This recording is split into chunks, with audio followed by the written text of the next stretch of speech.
Hey guys, welcome to 3 and Out. You can check out the podcast below in the description. And here's what I need you to do. Make sure you subscribe to the Volumes YouTube channel to stay up to date to everything we're doing here on 3 and Out and the Volume. My overall take with Thursday night games, I give the road team past like October 31st, past Halloween, a little bit of a pass might be too strong, but I don't judge them as equally as the home team. You're at a huge disadvantage.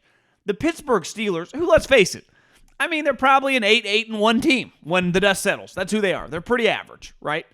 But they find a way to win some games they shouldn't. They'll probably lose a couple games that they shouldn't. They obviously have the tie, which was pretty embarrassing against Dan Campbell and the Lions.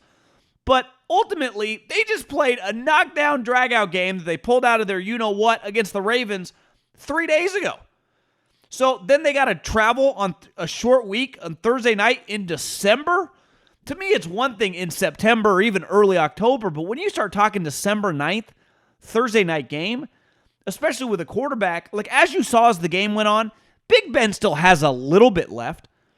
But early on in that game, he looked terrible. He looked awful. They looked awful, which is pretty understandable. And then the Vikings, who just blow games unlike any team we've ever seen in NFL history, let them back in the game. They made a couple plays, and it was entertaining.